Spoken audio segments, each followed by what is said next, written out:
dampak dari manusia yang berdosa adalah selalu berorientasi kepada diri sendiri. Ya, Bagaimana menyelamatkan ya, diri, bagaimana menyenangkan diri. Pokoknya segala sesuatu untuk pemenuhan diri deh. ya, Melihat dengan mata hati itu berbicara tentang melihat dengan sesuatu yang sifatnya rohani. Firman Tuhan itu bermanfaat untuk mengajar, menyatakan kesalahan, ya. setelah itu baru berbagai kelakuan. Hmm. Untuk apa? Untuk bisa mendidik kita dalam kebenaran. Baru kita tahu tentang kebenaran. Sebagai orang yang sudah percaya pada Kristus, berarti kita harus melihat segala sesuatu dari standarnya Tuhan ya. Ya, Bukan standar kita. ya. Jadi yang membuat sakit itu sebenarnya bukan kegagalan, tetapi ekspektasi yang terlalu tinggi.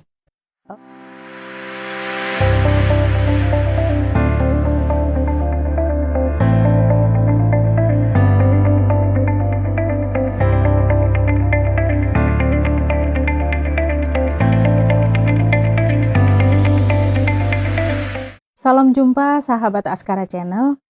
Apa kabar? Semoga bahagia, sukacita ada untuk Anda hari ini. Kita berjumpa lagi dalam program Bincang Kita, bercakap bersama, mencari makna.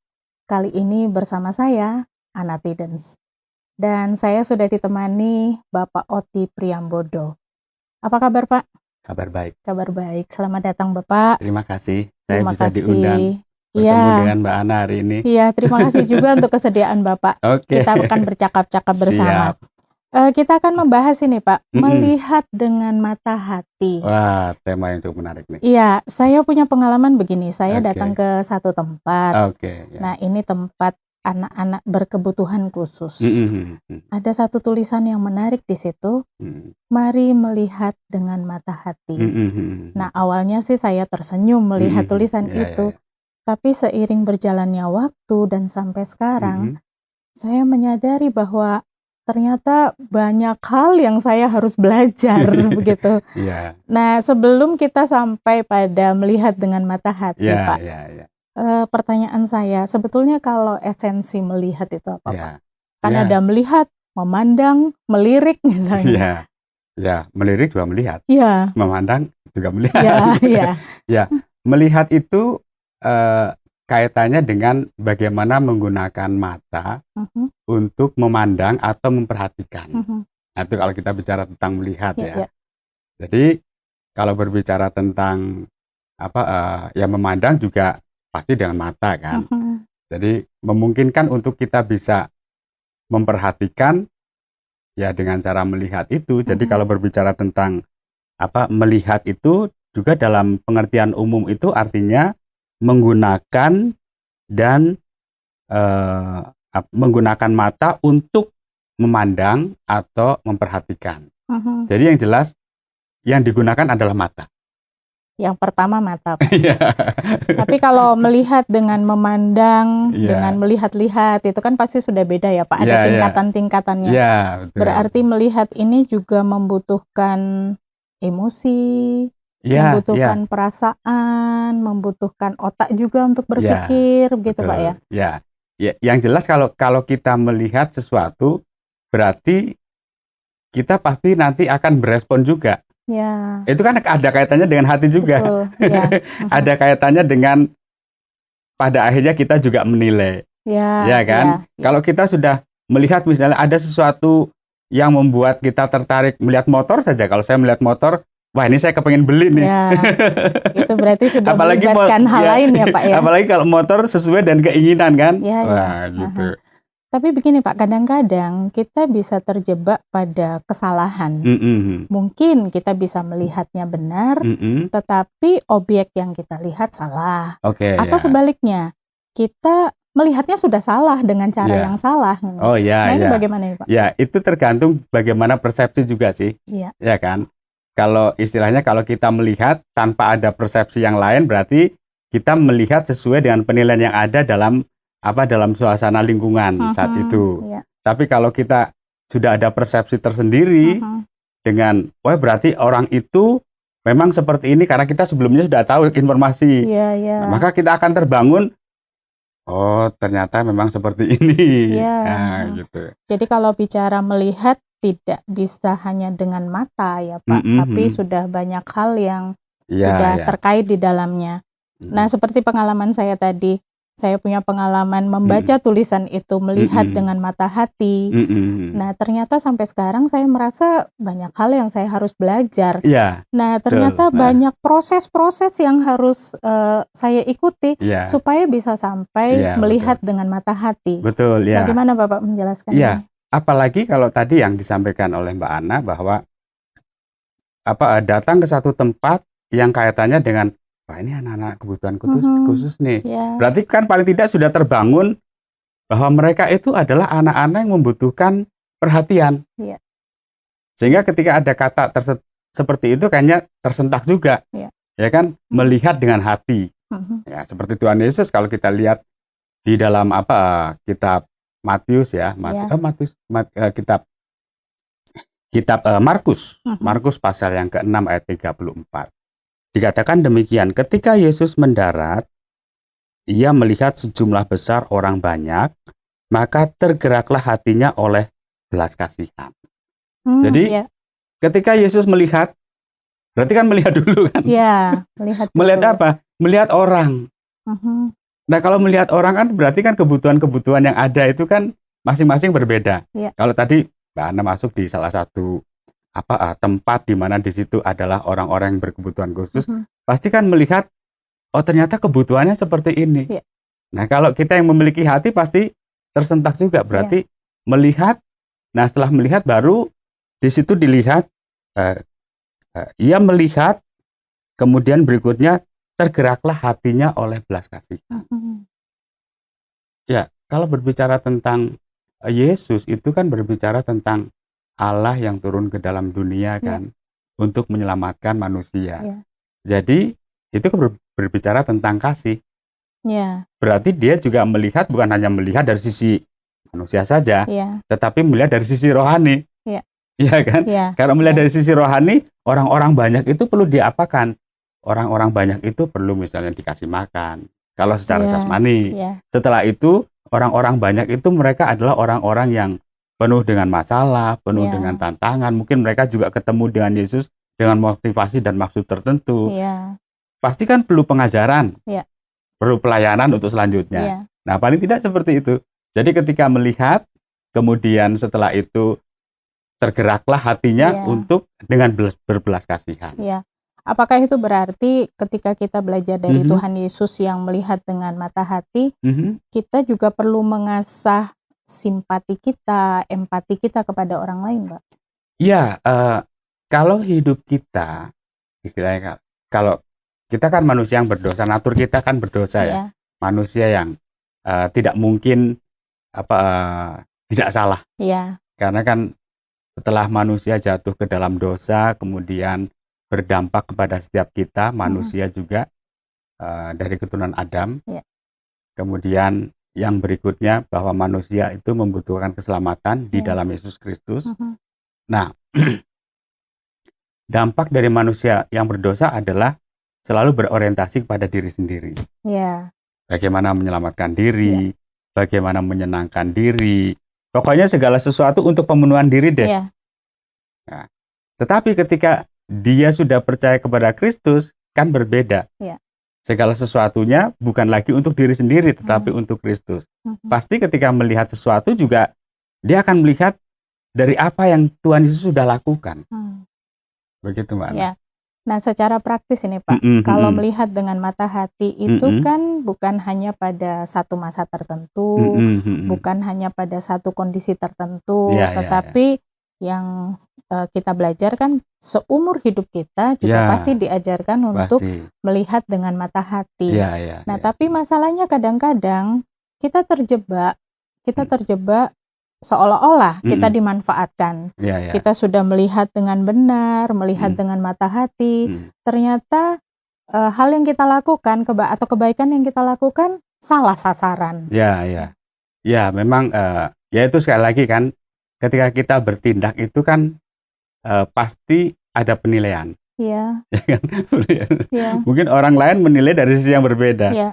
Kita melakukan sesuatu yang merupakan perkara rohani pun dinilai orang salah. Padahal menurut kita sudah benar. Tetap salah kan. Ya itu kadang-kadang orang menilai dari sisi yang berbeda dengan kita. Tetapi kalau artinya kalau hidup kita bergaul dengan Tuhan, pasti kita tahu, oh kebutuhan yang akan dilakukan untuk ini berarti ini. Tentu kadang-kadang kita meyakini bahwa itu sesuatu yang benar. Ya, karena kan itu prinsip kita ya.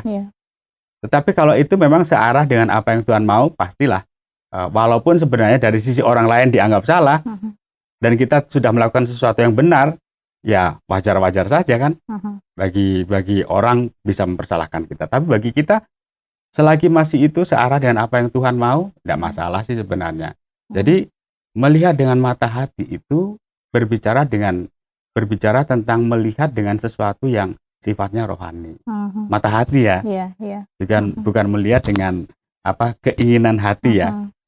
Kalau keinginan hati kan berarti biasanya kan berkaitan dengan hal-hal yang mungkin menyenangkan kita juga kan. Tetapi dengan mata hati itu kaitannya dengan perkara-perkara rohani. Berarti kalau kita belajar melihat dengan mata hati, saya tadi berpikir pasti ujungnya adalah dampaknya positif ya Pak ya. Oh iya, pasti kebaikan ya Pak ya. Betul ya.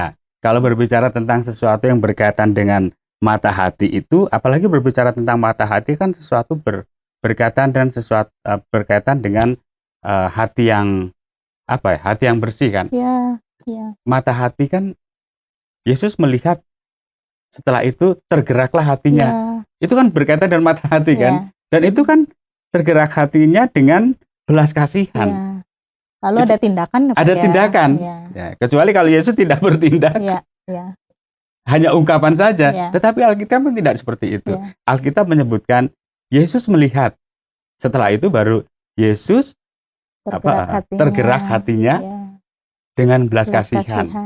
Ada orang yang tergerak hatinya tapi dengan motivasi yang tidak baik. Nah, saya juga sering begini Pak. Pengalaman saya ketika melihat berita atau nonton televisi tentang bencana alam misalnya. Ya mungkin dengan mata hati pasti kita kasihan. Tapi sayangnya saya juga terjebak di situ. Jadi hanya sampai sebatas kasihan dan belum bisa melakukan apa-apa. Nah ini bagaimana Pak supaya melihat dengan mata hati ini kita bukan hanya sampai pada kasihan, tapi ada tindakan yang bisa kita lakukan. Iya, mata itu adalah kan pelita tubuh kita. Ya. Jadi kalau kita membaca dalam Matius pasal yang ke-6 ayat yang ke-22 dan 23, mata adalah pelita tubuh. Jika matamu baik, teranglah seluruh tubuhmu. Jika matamu jahat, gelaplah seluruh tubuhmu. Jadi jika terang yang ada padamu gelap, mata yang adalah pelita itu yang sebenarnya terang, kemudian dia posisinya gelap, betapa gelapnya kegelapan ini. Ya kan? Artinya kalau kita melihat dengan mata hati, berarti kan melihat dengan terang firman Tuhan. Tapi kalau kita melihat ya dengan sesuatu yang mungkin emosi kita dan sebagainya yang rusak lah, yang berdosa, pasti kita akan memiliki sikap-sikap yang negatif. Beda kalau kita memiliki sikap yang istilahnya percaya bahwa Yesus adalah Tuhan dan Juru Selamat, yang kita tahu bahwa Dia sudah menyelamatkan kita, yang kita tahu bahwa Dia sudah mengasihi kita, yang kita tahu juga bahwa Dia itu sudah berbuat untuk kita. Jadi sama seperti Kristus sudah mengasihi, demikian kita juga mengasihi. Sama seperti Kristus juga sudah memperlakukan orang-orang yang begitu banyak, kemudian Dia tergerak hatinya dan juga Dia melayani orang-orang itu, ya kita juga seperti itu. Jadi prinsipnya bahwa kita harus tetap berpegang teguh pada Kristus. Kembalinya akhirnya ke sana, Mbak. Iya, benar. Nah, kadang-kadang begini, Pak. Dalam kebersamaan kita melihat dengan mata hati. Kita juga tidak bisa sendiri. Kita mungkin melihat dengan mata hati bisa sendiri, tapi ada hal-hal yang perlu kita lakukan bersama-sama. Betul. Nah, bagaimana kita juga punya pengaruh kepada orang lain supaya orang lain juga bisa melihat dengan mata hati. Ya, sekali lagi kan hidup kita itu kan berkaitan dengan orang banyak. Ya. Hidup kita juga berkaitan dengan orang lain. Karena kan kita makhluk sosial. Betul. Karena kita makhluk sosial, jadi kan kita berrelasi dengan orang lain. Ya. Firman Tuhan juga mengatakan, besi menajamkan besi, manusia menajamkan sesamanya. Artinya, melalui orang-orang itu kita juga dibentuk. Melalui orang-orang itu juga kita diasah untuk peka terhadap kebutuhan-kebutuhan yang ada di sekitar. Ketika Yesus melihat, tergerak hatinya dengan belas kasihan, kemudian dia bertindak. Kebutuhan mereka apa? Kebutuhan mereka adalah bagaimana mereka diajar untuk memahami tentang kebenaran. Sekali lagi kalau berbicara tentang diajar, kita kan kembali kepada firman Tuhan. Kalau dulu mungkin waktu Yesus tampil di kehidupan nyata, kan belum ada Alkitab. Tapi sekarang setelah ada Alkitab, ya jelas. Dalam 2 Timotius pasal yang ketiga ayat 16 dikatakan bahwa tulisan yang diilhamkan Allah itu bermanfaat untuk apa? Untuk mengajar. Ya, ketika kita bergaul dengan banyak orang kan akhirnya kita tahu, oh berarti ketika orang lain mungkin tidak setuju atau dan sebagainya, kita perlu koreksi diri. Oh iya. Iya kan? Iya. Karena firman Tuhan itu kan mengajar kita. Mungkin relasi kita dengan orang lain kurang baik karena mungkin kita belum tahu maksud firman Tuhan ini apa. Nah, setelah kita tahu baru kita memahami, oh firman Allah itu bermanfaat untuk mengajar. Setelah mengajar baru menyatakan kesalahan. Setelah kita kan biasanya kalau menjadi murid itu kan pasti belajar, dapat tugas. Kan nggak seketika langsung baik semua atau betul semua, pasti ada yang salah. Ketika salah harus diapa? Diperbaiki. Memperbaiki kelakuan. Firman Tuhan itu bermanfaat untuk mengajar, menyatakan kesalahan. Setelah itu baru memperbaiki kelakuan. Untuk apa? Untuk bisa mendidik kita dalam kebenaran. Baru kita tahu tentang kebenaran. Demikian juga ketika kita dengan orang lain juga seperti itu. Jadi banyak belajar untuk melakukan sesuatu sesuai dengan apa yang Tuhan mau sebenarnya. Sehingga kita peka bahwa itu ya memang sesuai dengan mata hati yang nampak di depan kita. Tapi sebenarnya Pak, dalam kebersamaan melihat dengan mata hati itu penting atau tidak Pak? Jelas bahwa ketika kita melihat dengan mata hati kan perkara-perkara yang sifatnya rohani ya. Jadi itu sesuatu yang penting karena kan itu kan kalau berbicara sesuatu berkaitan dengan hati itu kan sesuatu yang penting karena itu berkaitan dengan kebutuhan orang yang mendasar. Karena apa? Karena setiap kita kan manusia yang berdosa. Kebutuhan yang mendasar bagi orang adalah orang berdosa itu atau orang melakukan kesalahan yang dibutuhkan adalah pengampunan. Ya kan? Kalau sudah mengalami pengampunan, otomatis kan dia sudah lepas, terbebas. Nah, orang yang berdosa adalah orang yang membutuhkan bagaimana dia perlu diselamatkan. Nah, kita sebagai orang yang sudah percaya pada Kristus, berarti kita harus melihat segala sesuatu dari standarnya Tuhan ya. Bukan standar kita. Kalau standar kita ya mungkin ya kalau orang itu mengasihi kita, ya kita ya harus mengasihi juga. Tetapi ketika orang itu memuji kita, apakah kita mengasihi? Pikir-pikir dulu biasanya. Pikir-pikir dulu. Ya, kan dalam Roma 15 ayat yang ke-7 juga mengatakan terimalah satu akan yang lain. Setiap kita orang percaya, khususnya memang orang percaya ya. Tapi juga dalam lingkungan komunitas yang lebih luas ya setiap siapapun. Sama seperti siapa? Sama seperti Kristus. Sekali lagi kan Kristus. Sama seperti Kristus sudah menerima kita. Jadi kita bisa menerima orang lain. Kita bisa memiliki hati atau kita bisa bersikap atau memiliki mata hati yang benar. Sama seperti Kristus sudah melihat orang-orang itu. Kemudian Yesus juga tergerak hatinya dengan berbelas kasihan dan bertindak untuk memberikan pelayanan. Ya tidak akan seperti itu. Nah, untuk kita bisa bertindak melakukan sebuah pelayanan, ya tentu kita harus belajar kepada Kristus. Ya tadi melalui firman Tuhan yang mengajar, menyatakan kesalahan, kemudian baru prinsip dari kita sendiri harus memperbaiki kelakuan sehingga memungkinkan untuk kita dididik dalam kebenaran. Ya. Nah itu. Jadi sebetulnya sebelum kita melihat dengan mata hati dengan benar, kita harus koreksi diri dulu ya Pak ya. Ya. Supaya kita juga bisa memberi pengaruh baik bagi orang lain ya. Ya. Nah kadang-kadang begini Pak, seperti yang Tuhan Yesus lakukan ketika bersama dengan murid. Tuhan Yesus yang jadi koordinatornya ya.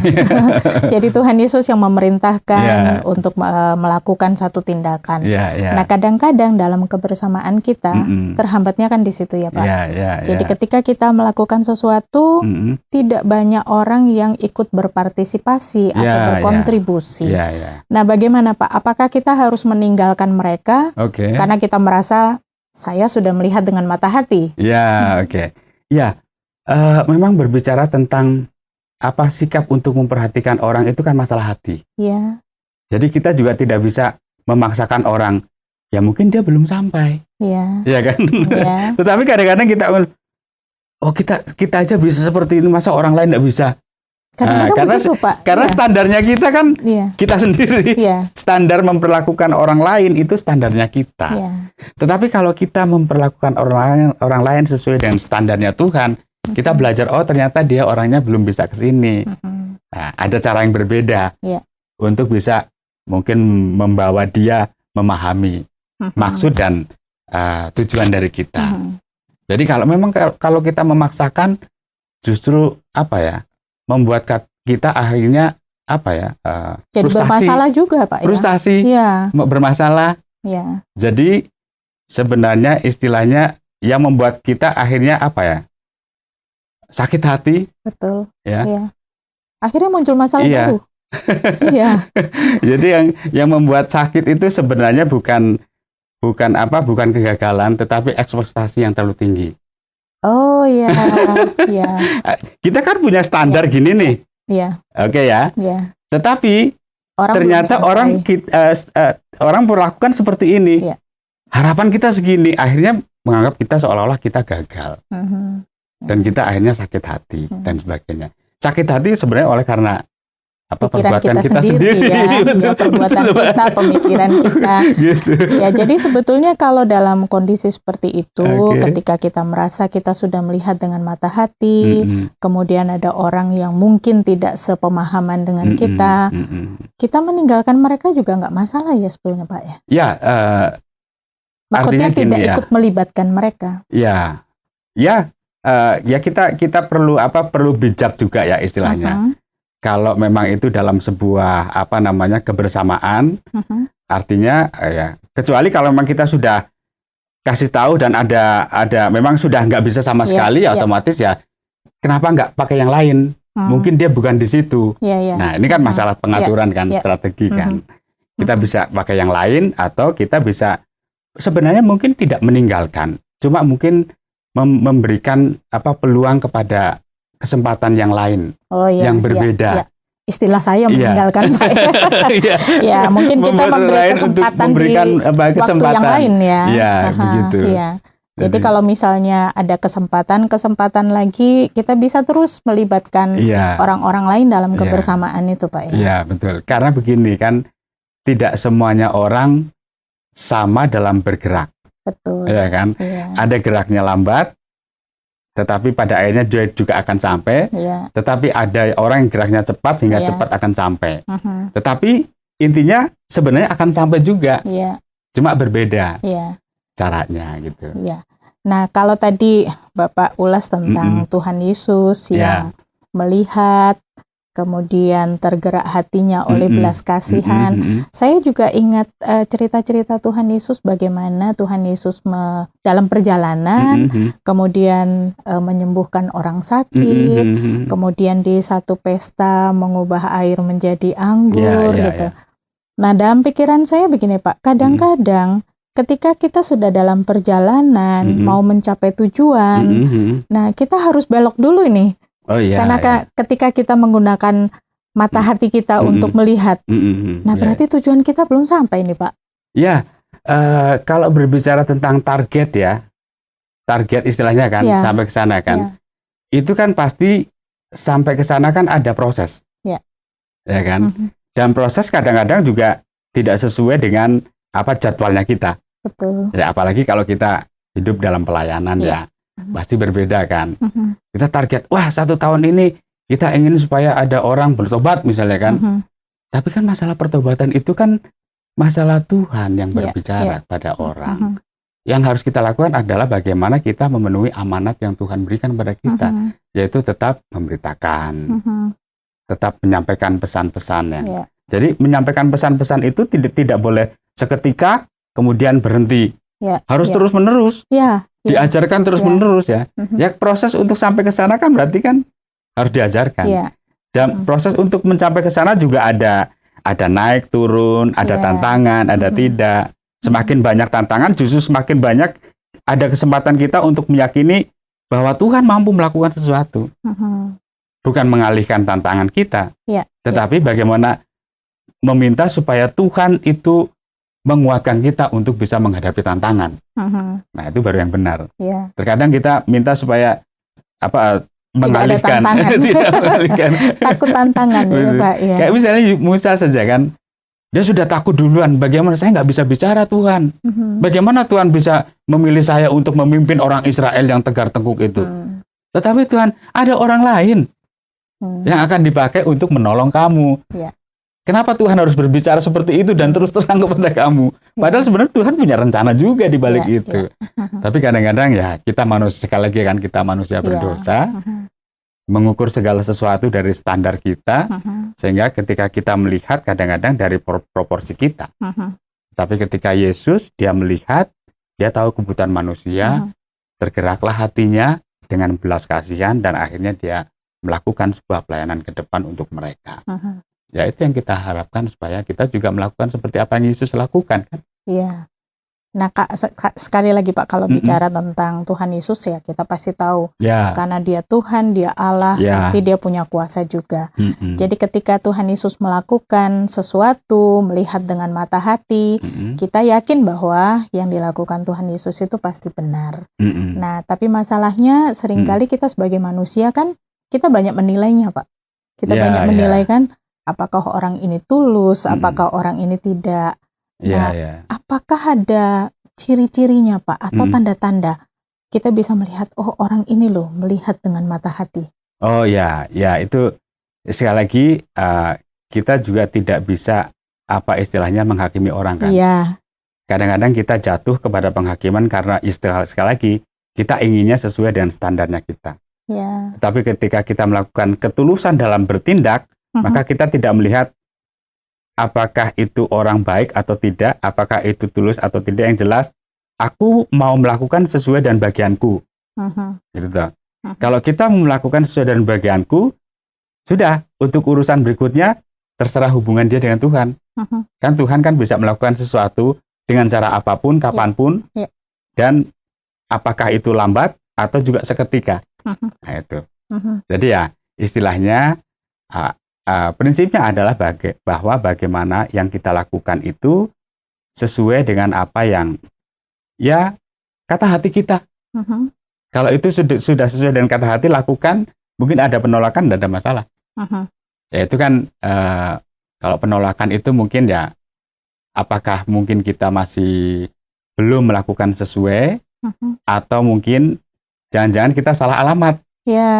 Atau mungkin waktunya yang belum tepat juga ya Pak ya. Ya bisa saja kita pikir wah kayaknya sudah ini, tapi ternyata dia menolak. Ya kan, oh berarti mungkin salah alamat. Nah, bisa saja dalam banyak hal ya, sekali lagi itu kan masuk dalam proses kan. Dalam banyak hal terkadang kita menghadapi sesuatu yang di luar dari pemikiran kita. Tetapi kalau kita memiliki prinsip untuk melakukan sesuatu sesuai dengan yang menurut kita itu sesuatu yang Tuhan mau lah, tetapi ternyata menolak, ya enggak masalah. Ya, yang penting menyikapi sesuatu dengan tidak pernah memiliki sakit hati sekali lagi ya. Jadi kalau sudah masalah sakit hati itu memang perlu pemulihan. Ya, berarti tetap belajar pada Tuhan Yesus, Pak, ya. Ya, betul. Dan sekali lagi belajar sama Tuhan Yesus dan belajar dari orang-orang di sekitar. Ya, sekali lagi kan tadi kan karena kita kan manusia yang bergaul satu dengan yang lain. Belajar dari sekitar, orang yang sudah mungkin yang tidak mau dengan kita, menolak dengan kita. Jadi sebenarnya belajar tuh bukan saja kepada orang yang sama-sama dengan kita. Karena kita juga perlu lebih banyak lagi mendapatkan di sana. Tetapi juga belajar dari orang yang tidak satu ide dan satu gagasan dan kita, oh ternyata dia seperti ini, gitu. Saya pikir itu, Mbak. Ya. Terima kasih banyak, Pak Okti. Ada banyak makna, banyak pelajaran yang bisa dibagi hari ini. Temanya luar biasa. Jadi memang dalam kebersamaan kita perlu melihat dengan mata hati, ya Pak. Belajar dari Tuhan Yesus, kita perlu melihat, tergerak hati, bukan hanya berhenti di kasihan, tapi ada tindakan yang perlu dilakukan. Baik, terima kasih banyak Pak Okti. Sama-sama, Mbak Ana. Ketemu lagi di kesempatan yang akan datang. Senang ya Pak ya. Bisa ketemu lagi. Sahabat Askara Channel, sampai di sini dulu jumpa kita. Kita akan bertemu lagi dalam program bincang kita di kesempatan yang akan datang. Sampai jumpa, Tuhan Yesus memberkati. Terima kasih Anda sudah mengikuti program kami. Jika Anda diberkati, jangan lupa like, komen, dan share, supaya Anda tidak ketinggalan setiap program terbaru kami. Jangan lupa juga untuk subscribe channelnya dan nyalakan loncengnya. Jika Anda ingin mendukung pelayanan kami, bisa melalui rekening kami berikut ini, atau menghubungi kami di sini.